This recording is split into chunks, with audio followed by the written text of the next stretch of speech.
জিৎ মল্লিক, চিরঞ্জিত, প্রসেনজিৎ একটি 3 ভাই 1 বোন এমন কোনো সাংসারিক ব্যাপার আলোচনা করছে বোনের ব্যাপার নিয়ে। তাদের ডায়লগ, তাদের কণ্ঠস্বর কিছুটা হয়তো করার চেষ্টা করব, ক্ষমা করবেন।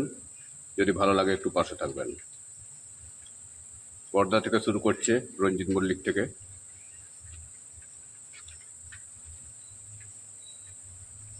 আরে ছোট্ট, আজকে তোর বোনের ব্যাপার নিয়ে একটা দেখাশোনা এসেছিল। পাত্রটি খুব ভালো, কিন্তু ওরা খুব বড় লোক। কিন্তু বোনের ব্যাপার নিয়ে, এই যে বিয়ের ব্যাপারটা চলছে, আমি কি করে সাহায্য করব? আমি তো তোদের জন্য সারাটা জীবন ওই কারখানাতেই খেটে খেটে শেষ হয়ে গেলাম। বাবা মাকেও ঠিক করে দেখতে পারলাম না, বিয়ে করেছি, ছোট বাচ্চাটাকেও ঠিক করে খেতে দিতে পারিনি, আর বউকে সারা বছরে 2-3টে কাপড়ও দিতে পারিনি। আর রোগ জ্বালা তো দূরে থাক। এখন তোরা বল, কেমন ভাবে এই বিয়েটা তোরা সাহায্য করবি? বর্দা, আমিও তো কারখানায় খেটে খেটে শেষ হয়ে গেছি বর্দা।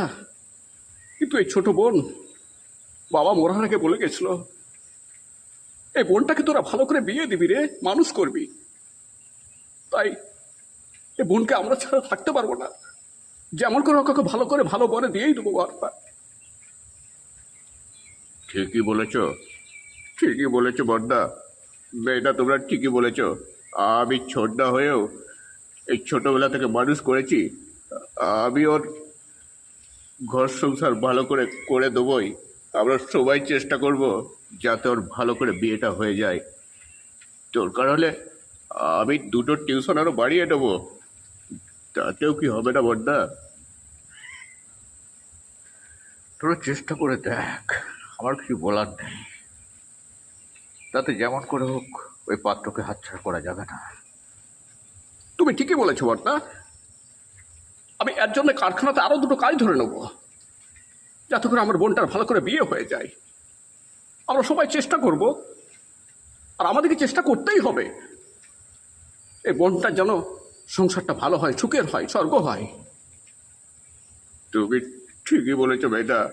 আমরা সবাই চেষ্টা করব। এ পাত্র আমরা হাতছাড়া করতে দেবো না। যেমন করে হোক আমরা এগিয়ে যাবই, আমরা এগিয়ে যাবই বড়দা। চলো আমরা সবাই চেষ্টা করি, চলো।